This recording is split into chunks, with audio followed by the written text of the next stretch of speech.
Hello there, everyone. Today is Thursday, May 30th, 2019. We're going to get into some Long Island Railroad news headlines for today. We're going to talk about what happened on the Babylon branch in the wee hours of the morning involving an unauthorized person struck at Seaford. We will also discuss an issue earlier this afternoon along the main line in Mineola. We will also talk about a news tip that Alfonso Castillo got from the incident at Montauk last weekend. And I will mention this. Philip Bang did issue an apology, but I had that part pre-taped last night. So you will see that in tomorrow's service changes video when that's scheduled for upload at 6 a.m. tomorrow morning. And I'm also going to read you a press release about the summer fair program on the LIRR. So let's get started with Twitter. So checking Twitter. Here is our first reported tweet from the LIRR regarding the incident at Seaford. So the 1 a.m. train from Babylon due to Penn at 2:15 a.m. was delayed east of Seaford after striking an unauthorized person on the track. We're not going to go through replies, that's just going to slow us down. So the first reported incident of service being suspended was at 1:28 a.m. EMS, police, and Long Island Railroad personnel responded quickly to the scene near Seaford, where the person was struck by the train. We do not know what train was involved. I will quickly mention we don't know if it was a diesel, we don't know if it's an M3, we don't know if it was an M7. So that's what we know right now. We don't have any other details other than Twitter right now. And I've looked all day. I asked Alfonso on Twitter, no info from him. So I understand he's probably covering another story, which he did today, but I'm not going to get into that storage yard story because I just don't think it's appropriate. This is more life and death here. I'll also mention that we do not have any details if this person was deceased. So that's all I can tell you right now. Maybe something will come out. If it doesn't, then I bet the MTA is just going to keep this hush-hush from us. But anyhow, let's get to the next tweet. So at 1:41 a.m., Babylon branch customers expected 10 to 15 minute delays as trains operate at a reduced speed on one or two tracks to Seaford. So let's just quickly go on from here. So that train that was involved was canceled at Seaford. So this was sent out at 1:47 a.m. and the next westbound train to Penn departed Seaford at 1:52 a.m. Though after that, at precisely 1:52 a.m., westbound service was restored along the Babylon branch near Seaford. So we're not really going to get into much trains that were impacted if they weren't canceled. So the only cancellation was that train that was involved. So that's what I can confirm. So they were getting service through, and I'll give them credit. I bet it was Philip Bang and his team who was making sure that we can't have our customers who work the graveyard shift or have to go to work at 4 or 5 o'clock in the morning. You know, we don't want the customers having their rides impacted. So at least there were delays, but I'll give them credit. They did get this done.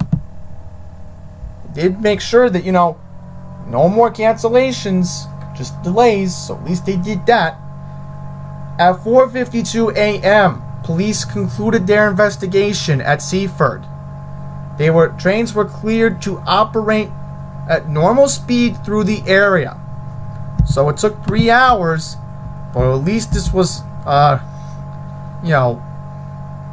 fixed. Not going to get into equipment trouble. Really not appropriate. So again, Railroad was reminding people about the mainline work Cherry Lane, Call Place. There was a track condition along the Hempstead branch at Queens Village, so it looks like the local track wasn't impacted. It was only the express track that ran on the Oyster Bay, Port Jefferson, and Rockhackama line. Can't make this stuff up. Always at Queens Village, huh? Always at Queens Village. Okay, this is very odd. I never knew the Cannonball ran on Thursdays. I've never seen that before. That's new. I'm kind of baffled by that. Okay, let's just double check to find that issue on the main line today. Alright, there was a signal trouble at Woodside. And I'll mention yesterday, there was an issue with, follow that person because she's important to my sports. Don't ask why. But anyhow, there was an issue with Jamaica yesterday, and it was, important that I bring that up because it was during the morning commute, and people were delayed at Jamaica because of it, all because of signal issues. Let me see if I can find it from yesterday. I'm just curious to show you that. Oh, there was... Here we go. So it took all morning to fix the signal trouble at Jamaica. Again, you can't make this stuff up. You can't. So, one last thing I will take a look at from the main line. So they said the railroad was operating on or close to schedule. However, there was a track condition at Mineola that required trains to operate at reduced speeds. And then, 15 minutes ago at 5:12, the track condition in Mineola was inspected and cleared. So once again, I will get more into Philip Bang's apology tomorrow for the service changes video, but we do have an update on what happened. More details about the accident that happened near Spionk last weekend. So according to Alfonso Castillo, the derailment of two locomotives near Spionk, which happened last Saturday, May 25th, happened in part because one of two trains involved was too long for the sidetrack, in which it pulled over, sources with knowledge of the accident said. One of the trains was the Cannonball Express to the Hamptons, returning westbound without any passengers after its first run of the year on Friday afternoon, according to sources. It was sideswiped by a Montauk-bound train carrying 32 passengers, causing the diesel locomotives from each train to leave the rails. There were no injuries, but the damage caused the LIRR to suspend service to the South Fork during much of Memorial Day weekend. Okay. So I just want to quickly read this. Special train engineer pulled into a sidetrack just east of Spionk to allow the eastbound passenger train to pass, but his locomotive, which was pushing the train from the rear, was still sticking out to the main track. After making a stop at the Spionk station, the eastbound train struck the other train, causing both locomotives to come off the track. The engineer of westbound train pulled away, dragging the derailed locomotive some distance and causing significant damage to the track. So once again, the Philip Bang apology. This was an updated article, but again, I'll go more in depth in that tomorrow with the service changes video. But that's just some new details that you won't see for tomorrow's video. So that's why I just wanted to let you know that now, in case there's no updated information and like, oh, he didn't update us. Well, now I did. Just quickly want to apologize for that. I want to make sure you all can see this. So lastly, we're just going to read this press release. I was supposed to read it for you all tomorrow, but I forgot to bring it up. But this is very important, so let's just talk about this. So the good news is the summer Saturday program has returned. All Long Island Railroad monthly tickets validated for travel system-wide. Monthly ticket holders can travel with up to 4 additional people for just $1 each. For 12 consecutive Saturdays starting from June 1st to August 24th, the Long Island Railroad will honor all monthly tickets for travel to and from all Long Island Railroad stations, regardless of what stations are printed on the tickets. Monthly ticket holders traveling on these days will be able to bring up to 4 additional travelers for only $1 per person each way.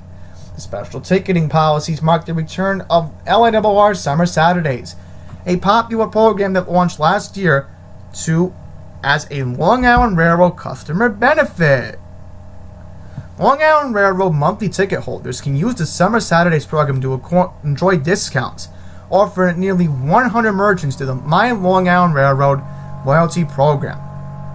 Much of the participating merchants are located near LIRR stations system-wide. We're not going to get into that. My Long Island Railroad loyalty program was launched last fall with a similar goal as Summer Saturdays to add value to Long Island Railroad monthly tickets. Long Island Railroad President Philip Bing said, "We want to bring Summer Saturdays back for the same reason we launched the My Long Island Railroad loyalty program, to say thank you to our monthly ticket holders for choosing the LIRR. With so many amazing summertime destinations across Long Island, we hope this program offers a great way for our customers to explore the entire island with family and friends." For details on how to participate, once again, there's a website. And again, they were just reminding people about the call place work. So again, I'm going to get more into that tomorrow. And I'll quickly, again, want to thank Philip Bang for his dedication. I know I really do appreciate Philip Bang a lot. And I know it sounds crazy to say it all the time, but just riding the railroad once a week, I'm one of the lucky customers, I guess. And yes, the M3s, I've criticized them, and the M7s, but Philip Bang is a hands-on guy, and he knows what he's doing, and he's also trying to look out for other customers, especially if they want to take weekend trips. That's very good. I like that. I have no issue with that. I really want to thank Philip Bang for, launching this program last year and, being considerate to monthly customers, because it shows that he's looking out for everyone. So with that, I'm going to wrap this video up. So thank you all for watching, and until the next one, please take care.